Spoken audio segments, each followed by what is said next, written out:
Friends, welcome to my YouTube channel. स्वागत है आपका मेरे चैनल पे दोबारा से। आज आप देख रहे हैं मेरे पास फ्रेम में है गाड़ी जो है मारुति सुजुकी की तरफ से आने वाली बलिनो, और उसका है ये बेस वेरिएंट जो कि ऑन रोड अभी पड़ता है लगभग 7,30,000 रुपये। और इसका देखने वाले हैं इसमें हमें क्या क्या चीज़ ऑफ़र की जाती है और बेस मॉडल के तौर पे क्या क्या चीज़ इसमें हमें ऑफ़र नहीं की जाती है। तो फ्रंट से आप इसका देखेंगे डिज़ाइन तो वो कुछ इस प्रकार है। सामने से आपको जो कहीं पे भी क्रोम का यूजेस नहीं दिखेगा। और यहाँ पे अगर आप हेडलाइट का बात करेंगे तो यहाँ पे हमें हाई बीम और लो बीम दोनों के लिए ही एक प्रोजेक्टर ऑफर की जाती है। और यहाँ पे टर्न इंडिकेटर का इंडिकेशन, और यहाँ पे देखेंगे तो हमें फॉग लैंप का ही कटआउट से देखने को मिलता है। यहाँ पे हमें फॉग लैंप देखने को नहीं मिलती है।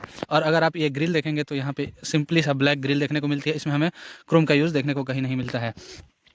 तो ये है कुछ साइड से व्यू, सामने से व्यू इसका। और यहाँ पे बाकी चलते हैं इसके साइड प्रोफाइल की ओर और देखते हैं यहाँ पे हमें। तो साइड प्रोफाइल में अगर आप यहाँ पे आएंगे इसके, तो हमें यहाँ पे जो इसका इंडिकेटर है वो फेंडर पे देखने को मिलेगा, जो कि ये इंडिकेट करती है कि गाड़ी जो है सो बेस मॉडल है। और यहाँ पे हमें बॉडी कलर ORVM नहीं देखने को मिलता है, ये हमें ब्लैक कलर में ही देखने को मिलता है। और डोर हैंडल है वो भी हमें ब्लैक कलर में ही देखने को मिलता है। अगर बात कर ले इसके लेंथ की तो वो हमें 3990 mm का मिलता है। और जो इसकी व्हील बेस है वो 2520 mm को देखने को मिलता है। और इसकी जो विड्थ है वो हमें देखने को मिलती है 1745 mm की।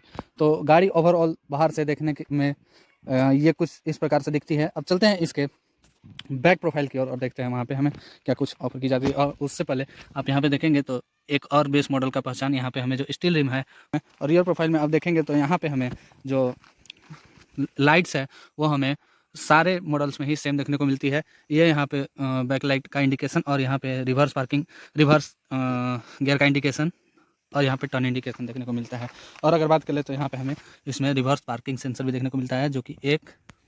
और अगर आप यहाँ पे पीछे की जो विंडशील्ड है उस पर नज़र डालोगे तो यहाँ पे हमें रियर डिप फॉगर भी देखने को मिलता है, जो कि बेस मॉडल के हिसाब से बहुत ही अच्छी चीज़ है मानी जाती है। तो ये था कुछ बाहर से व्यू बलिनो का। अब चलते हैं इसके, उससे पहले आप यहाँ पे जो इसमें हाइमर स्टॉप लैंप यहाँ पे दिया हुआ प्लेस्ड रहता है। तो ये था कुछ बाहर से व्यू। अब चलते हैं इसके इंटीरियर में और देखते हैं वहाँ पे हमें क्या क्या चीज़ ऑफर की जाती है। उससे पहले आप यहाँ पे इसका जो चाबी है वो देख सकते हैं। आप बेस मॉडल में भी यही की ऑफ़र की जाती है, जो कि टॉप मॉडल से पहले तक ऑफ़र की जाती है। तो आप इसे अनलॉक करोगे या लॉक करोगे तो इसमें हमें कोई आवाज़ देखने को नहीं मिलती है। तो ये था कुछ बाहर से व्यू। अब चलते हैं इसमें इंटीरियर की ओर। तो हमें इसमें सेंटर लॉकिंग भी देखने को मिलती है। तो यहाँ पे आप देख सकते हैं, आप जैसे ही डोर खोलोगे तो यहाँ पे आपको डोर देख के तो लगेगा ही नहीं, सिवाय इस पॉइंट को छोड़ दें कि ये बेस मॉडल है। यहाँ पे हमें टोटल चीज़ देखने को मिलती है। जो ऑल 4 पावर विंडो के कंट्रोल्स है वो हमें देखने को मिलती है, लॉक अनलॉक। और यहाँ पे जो सिर्फ सॉफ्ट गेट पे सॉफ्ट टच भी देखने को मिलता है। सिर्फ ये जो डोर हैंडल है वो हमें ब्लैक कलर में ही देखने को मिलती है। तो चलते हैं इसके इंटीरियर की ओर। और यहाँ पे आप देख सकते हैं तो हमें यहाँ पे सीट हाइट एडजस्टमेंट का, तो चलते हैं। तो आप जैसे यहाँ पे स्टीयरिंग व्हील पे नज़र डालोगे तो यहाँ पे हमें कुछ भी देखने को नहीं मिलता है, ना ही इंफोटेनमेंट सिस्टम के कंट्रोल्स और ना ही क्रूज कंट्रोल देखने को मिलता है। और अगर बात कर ले इसमें हमें हेड लैम्प तो वो भी हमें मैनुअल से देखने को मिलती है। और जो वाइपर के कंट्रोल्स हैं वो भी हमें मैनुअल से देखने को मिलती है। और बात कर ले इसके हम MID की, तो वो हमें सारा टेकोमीटर्स के फॉर्म में देखने को मिलता है। बीच में जो छोटा सा एरिया है वो हमें डिजिटल फॉर्म में देखने को मिलता है, जिसमें तमाम इन्फॉर्मेशन माइलेज और ट्रिप टाइमिंग वगैरह से रिलेटेड देखने को मिल जाती है। और इसमें हमें यहाँ पे 2 डंडियाँ दी जाती है, जो कि मारुति की सभी की गाड़ियाँ में जनरली दी जाती है। और यहाँ पे अगर बात कर ले तो हमें यहाँ पे ट्रैक्शन कंट्रोल के ऑन ऑफ करने का button, automatic start stop on off करने का बटन, और ये हेडलाइट एडजस्टर यहाँ पे देखने को मिलता है। और बाकी के जो 3 बटन है वो फेक है। और अगर यहाँ पे हम सेंटर कंसोल में आते हैं तो इसके, तो हमें यहाँ पे कोई इंफोटेनमेंट सिस्टम देखने को नहीं मिलता है, क्योंकि ये है बेस मॉडल। और यहाँ पे टिकटॉक हजार्ड का बटन, और यहाँ पे हमें ऑटोमेटिक क्लाइमेट कंट्रोल के साथ AC देखने को मिलती है। और यहाँ पे 5 स्पीड गियर बॉक्स। और यहाँ पे आप देखेंगे तो जो 12 वोल्ट का चार्जिंग सॉकेट का आउटलेट है वो देखने को मिलता है। और यहाँ पे हमें कुछ नहीं देखने को मिलता है। ये थोड़ा सा स्टोरेज स्पेस, और ये यहाँ पे 2 कप होल्डर, और यहाँ पे हैंड ब्रेक, उसके साथ साथ यहाँ पे छोटा सा स्पेस, यहाँ पे भी छोटा सा फ़ोन रखने का स्पेस। और अगर बात कर ले इसके ARVMs की, तो वो भी हमें मैनुअल से देखने को मिलता है। और यहाँ पे टिकट होल्डर, और यहाँ पे बात करें तो हमें यहाँ पे भी वैनिटी मिरर देखने को नहीं मिलता है। तो ये है कुछ सामने से व्यू। और ये इसका स्पेस है वो भी हमें अच्छा खासा देखने को मिलता है।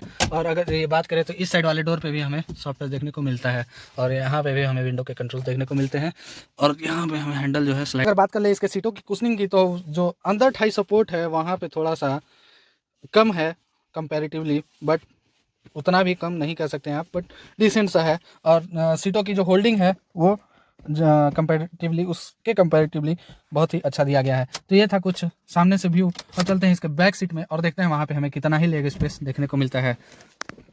अभी पीछे आ गए हैं और आप देखेंगे तो यहाँ पे जो आगे वाली जो सीट है वो मेरी हाइट के हिसाब से एडजस्ट है, जो कि मेरी हाइट है 5 फीट 11 इंच। उसके बावजूद आप देख सकते हैं यहाँ पे इतनी ज़्यादा स्पेस बच रही है, और यहाँ पे जो बीच का हम्प है वो दिखती है भाई साहब, जिसके वजह से आप जो 3 पैसेंजर्स यहाँ पे जो तीसरा पैसेंजर बैठेगा उसको थोड़ी सी प्रॉब्लम हो सकती है। और अगर बात कर ले तो पीछे भी हमें जो विंडो के कंट्रोल्स हैं वो दिए गए हैं यहाँ पे। तो और यहाँ पे आप देखेंगे तो जो कैबिन लाइट है वो हेलोजन बेस्ड ही देखने को मिलता है, और सामने की तरफ हमें कोई हेलोजन और ना ही माइक के कंट्रोल देखने को मिलते हैं, सिर्फ सिंगल्स है यहाँ पे देखने को मिलता है। तो ये यहाँ पे भी हमें सॉफ्ट टच देखने को मिलता है, जो कि बेस मॉडल में ही देखने को मिलता है। और ये छोटा सा पैनल यहाँ पे हमें देखने को मिल जाता है। और जो बेस मॉडल के हिसाब से बहुत ही अच्छी खास बात लगी क्या, कि पीछे भी हमें जो एडजस्टेबल हेडरेस्ट दिया गया है वो भी 2% के लिए नहीं, 3% के लिए ही जो एडजस्टेबल हेडरेस्ट यहाँ पे देखने को मिलता है। तो बहुत अच्छी बात है। और तो और यहाँ पे हमें जो थर्ड पर्सन है उसके लिए हमें सीट बेल्ट भी ऑफर की जाती है। तो ये, और अगर आप यहाँ पे देखें तो हमें पीछे के लिए भी 12 वोल्ट का चार्जिंग आउटलेट दिया हुआ है, बट पीछे के लिए हमें कोई ऐसी इवेंट्स ऑफर नहीं की जाती है। और यहाँ पे नीचे भी स्पेस देखने को मिलता है, और ये स्पेस भी हमें देखने को मिलता है। तो ये है कुछ अंदर से व्यू। अब चलते हैं इसके बूट स्पेस में।